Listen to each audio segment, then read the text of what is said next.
privately and naturally into Ely Cathedral, no enthusiast for Gothic harmony would think of objecting to the billycock, so long, of course, as it was not worn on the head.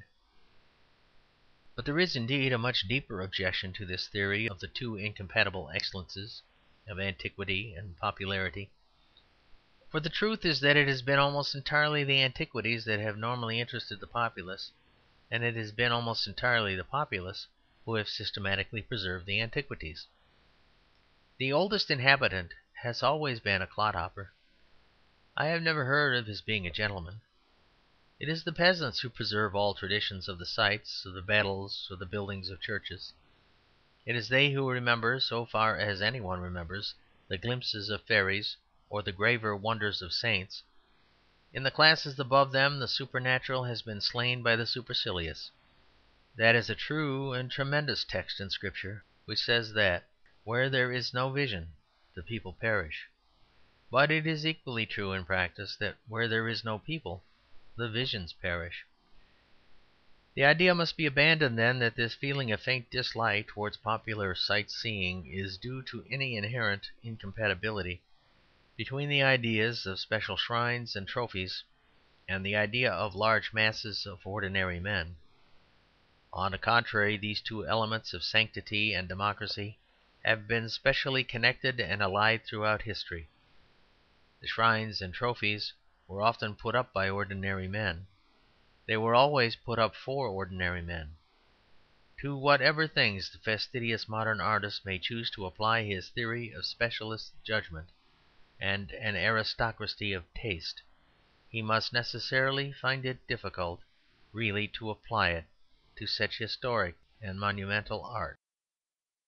Obviously, a public building is meant to impress the public.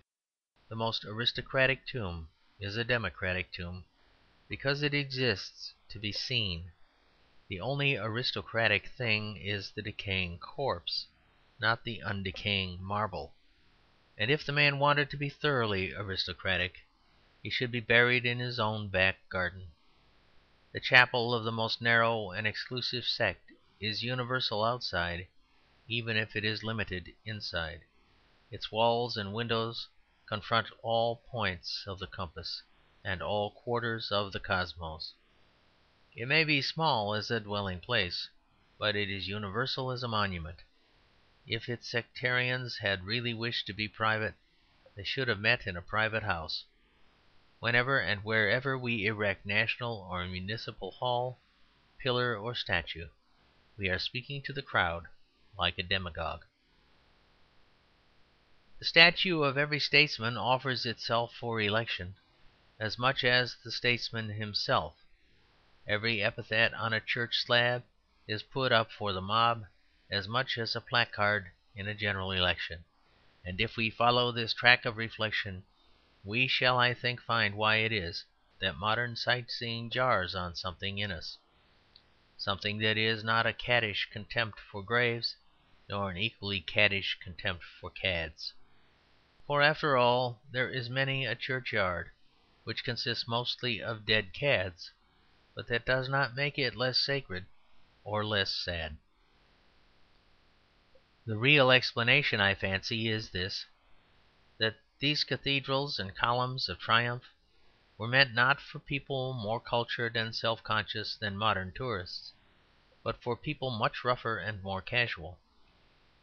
Those leaps of living stone, like frozen fountains, were so placed and poised as to catch the eye of ordinary, inconsiderate men going about their daily business. And when they are so seen they are never forgotten. The true way of reviving the magic of our great minsters and historic sepulchres is not the one which Ruskin was always recommending. It is not to be more careful of historic buildings. Nay, it is rather to be more careless of them. Buy a bicycle in Maidstone to visit an aunt in Dover, and you will see Canterbury Cathedral as it was built to be seen. Go through London only as the shortest way between Croydon and Hampstead, and the Nelson column will, for the first time in your life, remind you of Nelson. You will appreciate Hereford Cathedral if you have come for cider, not if you have come for architecture. You will really see the Place Vendôme if you have come on business, not if you have come for art.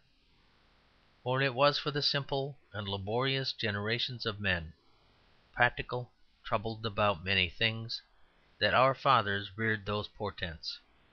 There is indeed another element not unimportant, the fact that people have gone to cathedrals to pray. But in discussing modern artistic cathedral lovers we need not consider this. End of chapters 10 through 12.